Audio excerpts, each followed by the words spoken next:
Everyone is FinalRound, and my name is Jordan. And man, have these lines been bumped up and down, and they've just been beaten over the past couple of days since they were released pretty much Sunday night, I believe.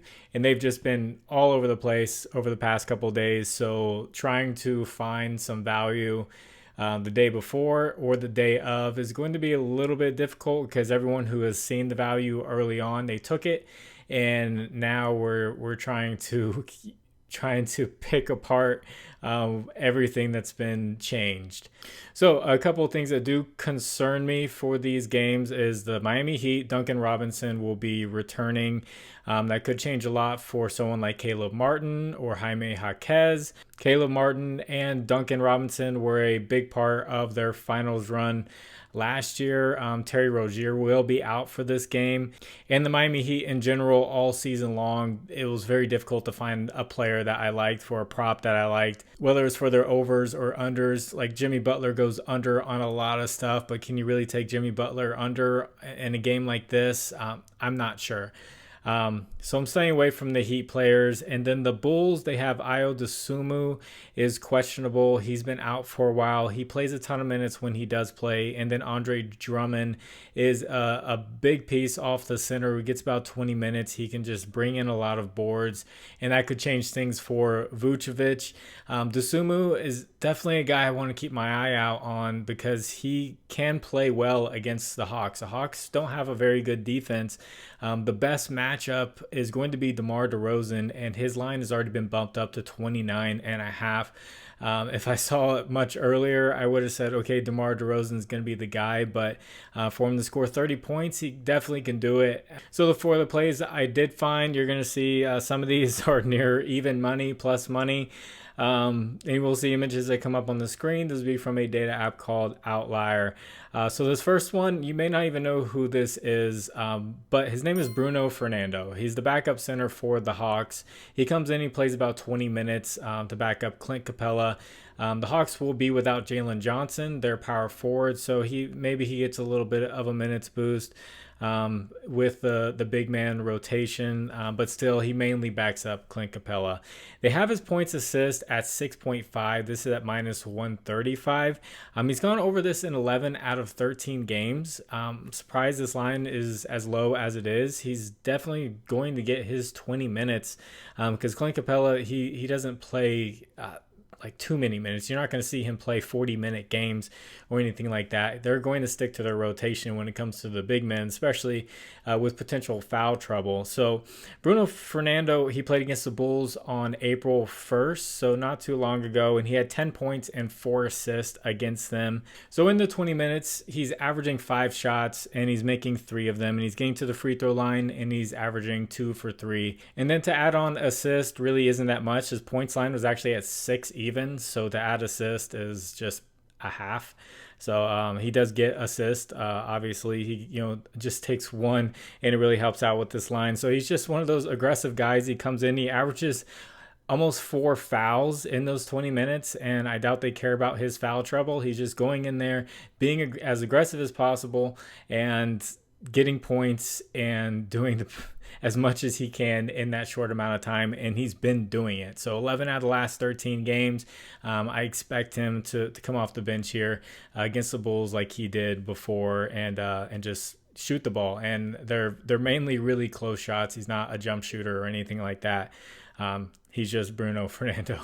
If you guys could, please like the video, and if you haven't, please subscribe to the channel. If you have a little bit of extra time, could you leave a comment for the algorithm? Anything helps. You could just say anything. And this next pick, I really like this play, and I wish I had got to it before the bump, but I still like it. Trey Young, he just came back from injury. He hasn't been shooting too well. I am afraid, I'll say, to take under on his points line because he is Trey Young, and jump shooters are jump shooters, and he could definitely take off and have a 30-point game. But one thing that he is really great at is passing the ball. So his line right now is at 10.5 assists. That's at minus 104, so almost even money, which I'm okay with even money. I'll play it there. He's gone over in 2 of the 3 games since he has returned, and I filtered Outlier to him playing 30 minutes, and just check his potential assists. He's averaging 18 potential assists when he plays 30 minutes or more, and he definitely should be playing 30 minutes or more in this game. Against the Bulls this season, he's at 13 assists and 14 assists against them. I did check out DeJounte Murray's assists to see how he's been doing since Trey Young returned, and his assists have just dropped. DeJounte Murray's been doing more scoring, and Trey Young, the passing just hasn't gone away. It's just what he's really good at, just naturally good at. So if this drops back to 9.5, which I'm not sure it will, he's hit that in 75% of the last 20 games. It's definitely a really good line. Wish I could have got it there, like I said, but we just need to get one extra, and it's even money. You could single bet that and get a decent payout. And then this next one is an interesting one. I'm sure you're going to see Joel Embiid first quarter points might get taken, which is up to 9.5 now, which I'm not opposed to taking the over because he does play the whole first quarter. He did get over that against the Heat. The full game against the Heat, he did not go over his total points. His points is getting pretty high up there, as well as his rebounds and his assists. He's actually been passing the ball pretty well, but this one that I noticed was interesting to me. So over 1.5 3-pointers made at minus 102. So since returning from injury, you'll see up on the screen, he's gone over this in 4 out of the last 5 games. He's averaging 5.5 attempts and making 2.6 attempts. That's 48%, so about half.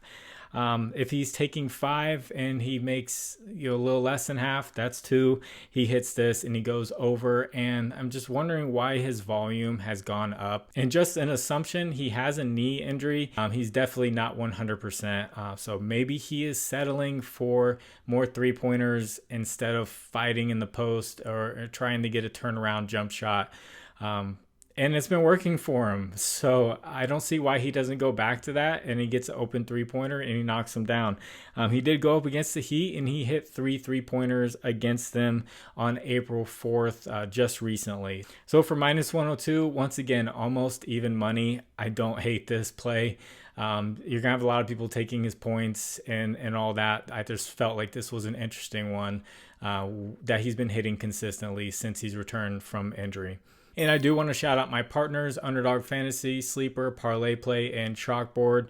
Use promo code FinalRound11 on any of these. They'll match your first deposit up to $100, and Sleeper will do it up to $500. And thank you to anyone who uses those. So this last one is going to be a first quarter prop. It's going to be Tyrese Maxey over 1.5 first quarter assist at plus 105. With Joel Embiid, I filtered his last 10 games with Joel Embiid. And he's gone over in 7 out of the last 10 games with Embiid. And against Miami, he had 3 assists in the first quarter with Embiid. And I checked his scoring with Embiid in the first quarter, and it didn't look so great when it was without Embiid. So game plan obviously changes a little bit. Give the ball to the big guy. Let him score. He just needs to do this 2 times in the first quarter, and we're getting plus 105. I don't hate that bet as well for a single bet. I definitely am going to take my chances on that. So if you'd like to discuss lines further, I have a Discord. Link will be in the description. You can hop on in there. Discussion will be going on about any sport that's going on right now, baseball, anything, soccer, all that kind of stuff. It's free. Not going to change it to a premium or force you to pay anything later. So just hopping in there and join the conversation. And I am filming this in the 4th quarter of the Lakers game, so I have no idea how the Kings game is going to work out.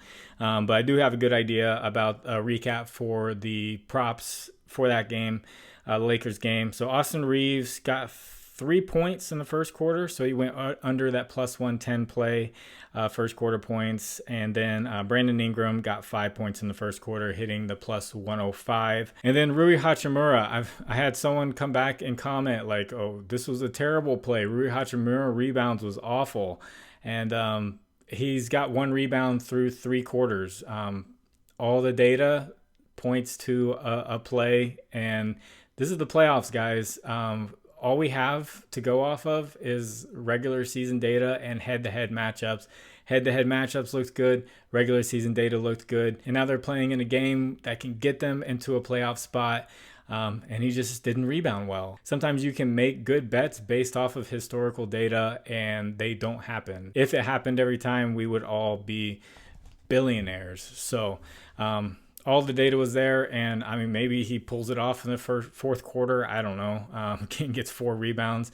I'd be shocked, but still, don't be that guy who, when something misses, and just like, man, this was an awful play. Well, you thought it was a good enough play to play it when you first saw it, so that's on you. So I'm gonna get this edited and get it out to you guys. I saw a lot of comments, people saying they liked how I was quicker with my video, and I do normally try to make it as quick as possible. If you didn't know, YouTube will actually put a second commercial if you hit the 8-minute mark. I see right now my recording's at 13 minutes, so I am talking just a little bit more, adding a little bit more fluff to when I edit this and cut it down, that hopefully it'll be over 8 minutes, so I get that extra commercial where you guys can just skip it, and I get a little bit of extra cents from YouTube. So that's my fluff piece, and that's how you see other people who will have like 2 picks and somehow they stretch the video out to like 10 minutes. I don't know how they do it. They just talk and talk and talk about something. I don't know. But or they'll talk about one game and they stretch it out for over that 8-minute mark, but that's definitely the goal. Sometimes when I don't hit it, I'm just like, well, that sucks. Maybe I should just play a song for the rest of the minutes. But there's my fluff piece. Hopefully this gets over 8 minutes. Yeah. All right. God bless you all. It's FinalRound. My name is Jordan. I'll catch you on the next one. Bye.